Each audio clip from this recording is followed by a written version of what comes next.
প্রিয় শিক্ষার্থীরা, তোমরা এখন দেখছো remedial online class. Remedial online ক্লাসের পক্ষ থেকে তোমাদের সকলকে আন্তরিক শুভেচ্ছা ও অভিনন্দন। আজকের ক্লাসটি হতে চলেছে কল্যাণী ইউনিভার্সিটির বিএ ফার্স্ট সেমিস্টার বাংলা অনার্সের ছাত্রছাত্রীদের জন্য।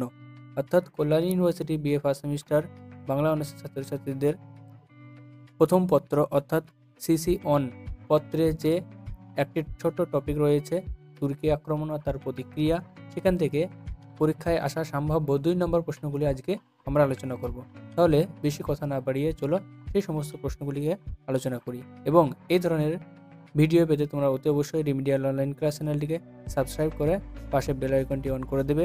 এবং তোমাদেরকে এই চ্যানেলে অতি অবশ্যই তোমাদের বিএ ফার্স্ট সেমিস্টারের সাজেশনও আপলোড করা হবে, এই জন্য একদমই সাবস্ক্রাইব করতে ভুলবে না। তাহলে চলো শুরু করি সেই সমস্ত প্রশ্নগুলি। Let's go start. প্রিয় শিক্ষার্থীরা, ভাই বোনেরা, তোমরা দেখতে পাচ্ছ তুর্কি আক্রমণ ও তার প্রতিক্রিয়া, সমাজ ও সাহিত্য। আজকের ভিডিওতে আমরা এই টপিকের ওপর 2 নম্বর প্রশ্নগুলিকে আলোচনা করব। কল্যাণী ইউনিভার্সিটির বেঙ্গলি অনার্সের ফার্স্ট সেমিস্টারের যে সিসি 1 পেপার হয়, সেই পেপারের সিলেবাস হচ্ছে তুর্কি আক্রমণ ও তার প্রতিক্রিয়া, সমাজ ও সাহিত্য। এখান থেকে ফার্স্ট সেমিস্টার এক্সামে আসার যে 2 নম্বর সম্ভাব্য প্রশ্নগুলি সেগুলি আলোচনা করছি। তোমরা দেখতে থাকো প্রথম থেকে শেষ অবধি। প্রথমে তোমাদের প্রশ্ন আছে, বাংলাদেশে তুর্কি আক্রমণ কত শতাব্দীতে ঘটেছিল? বাংলাদেশে তুর্কি আক্রমণ আনুমানিক ত্রয়োদশ শতকের সূচনাতেই ঘটেছিল। নেক্সট প্রশ্ন, আনুমানিক কত খ্রিস্টাব্দে বাংলাদেশে তুর্কি আক্রমণ হয়? আনুমানিক 1199 থেকে 1205 খ্রিস্টাব্দের মধ্যে কোনো এক সময়ে তুর্কি আক্রমণ হয়। নেক্সট তোমাদের যে প্রশ্নটি রয়েছে, তুর্কি আক্রমণের দলপতি বা প্রধান কে ছিলেন? তুর্কি আক্রমণের দলপতি বা প্রধান ইখতিয়ার উদ্দিন মোহাম্মদ বিন বখতিয়ার খিলজি বা খলজি নামে যাকে ডাকা হয়। এরপরে নেক্সট প্রশ্ন তোমাদের, কতজন অশ্ব আরোহী যোদ্ধা নিয়ে বখতিয়ার খিলজি বাংলাদেশে আক্রমণ করেন? মাত্র 17 জন অশ্বারোহী যোদ্ধা নিয়ে বখতিয়ার খিলজি বাংলাদেশে আক্রমণ করেন। নেক্সট প্রশ্ন তোমাদের আছে, এই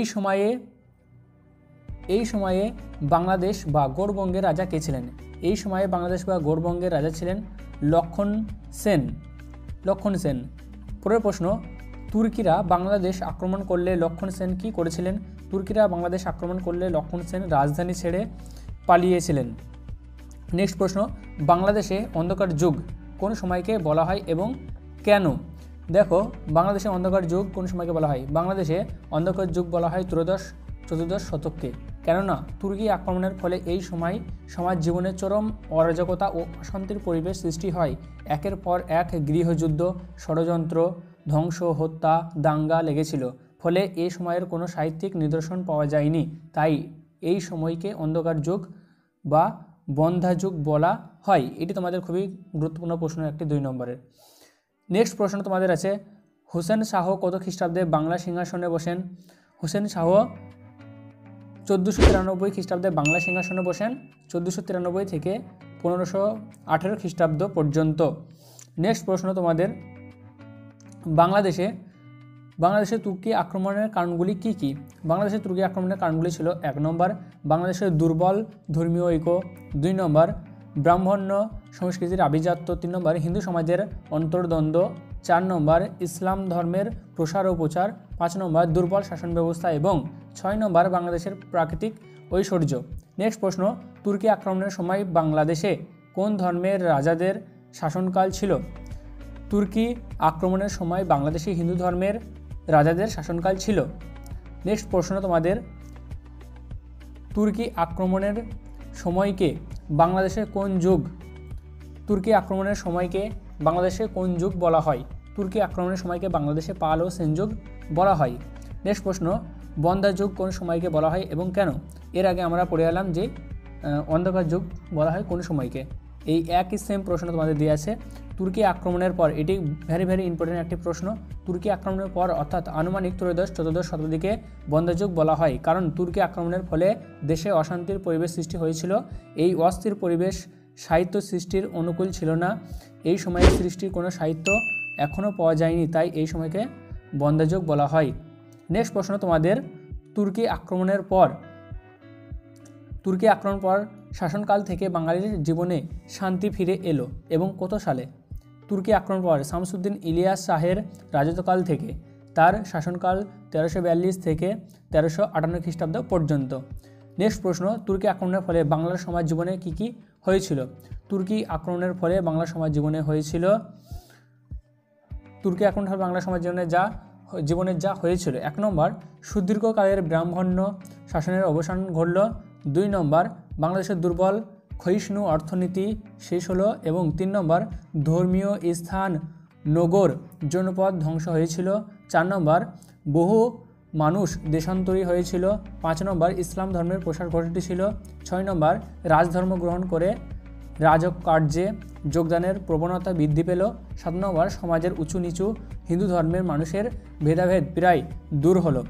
8 নম্বর, বাংলাদেশে শান্তি ফিরে এলো। এবং নেক্সট প্রশ্ন তোমাদের রয়েছে, তুর্কি আক্রমণের ফলে বাংলা সাহিত্যে কী লাভ হয়েছিল? তুর্কি আক্রমণের ফলে বাংলা সাহিত্যে 1 নম্বর, নিম্ন শ্রেণীর মানুষদের দেবদেবীরা সাহিত্যে স্থান পেল। 2 নম্বর, উচ্চ শ্রেণীর দেবতা ও সাহিত্য নিম্ন শ্রেণীর মানুষেরাও স্পর্শ পেল। এবং 3 নম্বর, বাংলা সাহিত্যের যথেষ্ট প্রসার ঘটে।